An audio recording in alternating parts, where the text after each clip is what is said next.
Assalamualaikum warahmatullahi wabarakatuh. Apa kabar kalian hari ini?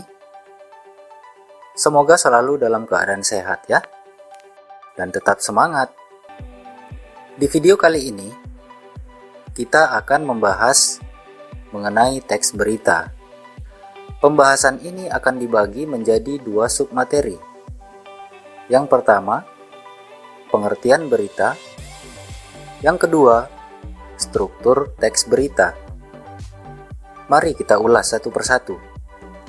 Yang pertama, pengertian berita.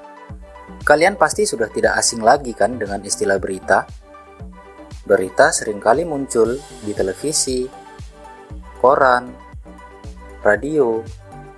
Bahkan sekarang ini, kita dapat mengakses berita melalui internet. Tapi, apa sih sebenarnya berita itu?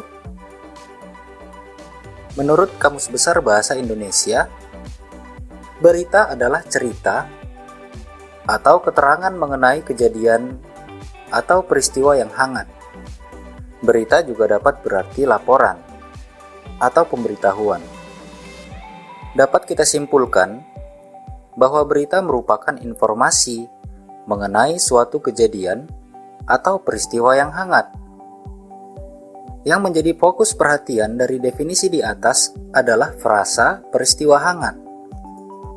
Peristiwa hangat artinya, informasi yang disampaikan merupakan informasi yang baru atau sedang terjadi.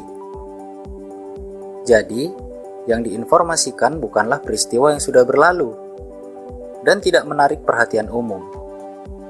Suatu berita dapat bertahan beberapa jam, hari, bahkan tahun. Hal ini tergantung dari seberapa hangat berita itu diperbincangkan oleh banyak orang.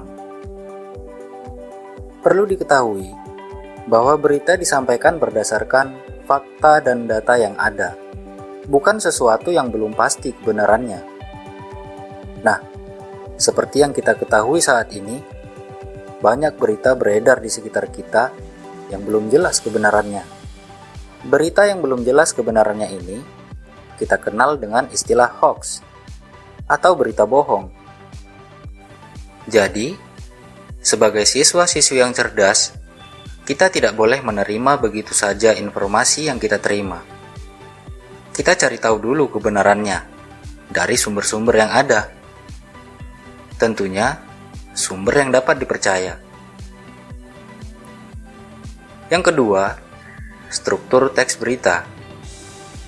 Yang pertama ada kepala berita atau biasa disebut lead berita. Kepala berita atau lead berita merupakan bagian yang sangat penting dalam sebuah berita. Bagian ini mencakup informasi-informasi penting berkaitan dengan berita yang diinformasikan.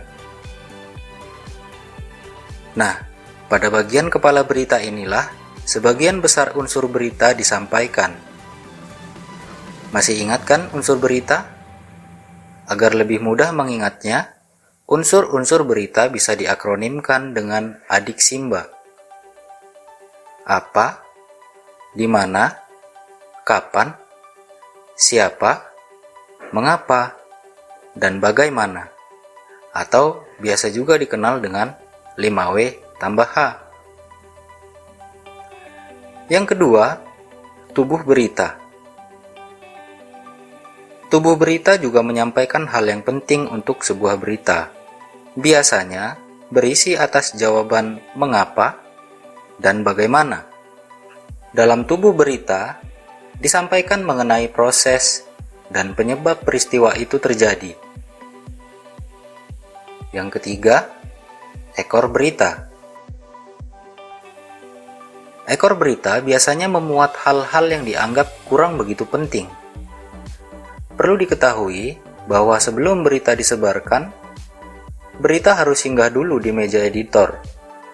Setelah ada perbaikan, kemudian masuk pada tahap layout. Setelah itu, masuk pada tahap pencetakan, barulah disebarluaskan.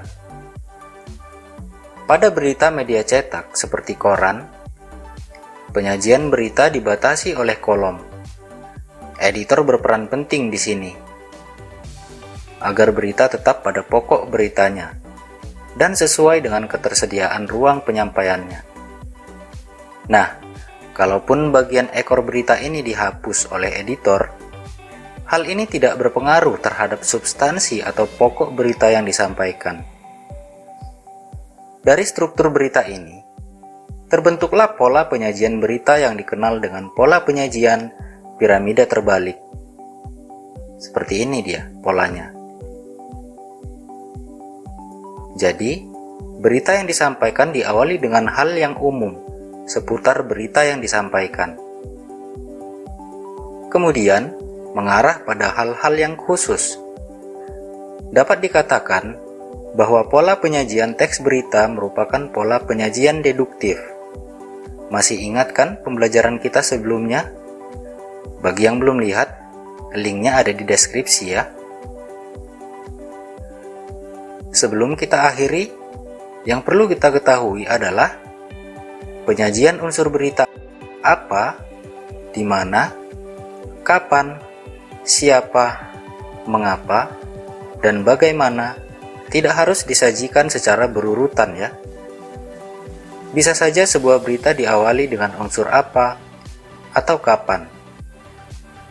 Yang jelas, pada bagian tubuh berita biasanya memuat jawaban atas pertanyaan mengapa dan bagaimana. Baik, itulah pembahasan mengenai pengertian dan struktur teks berita.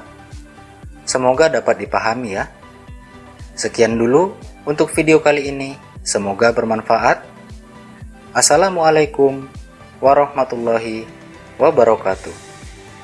Sampai jumpa.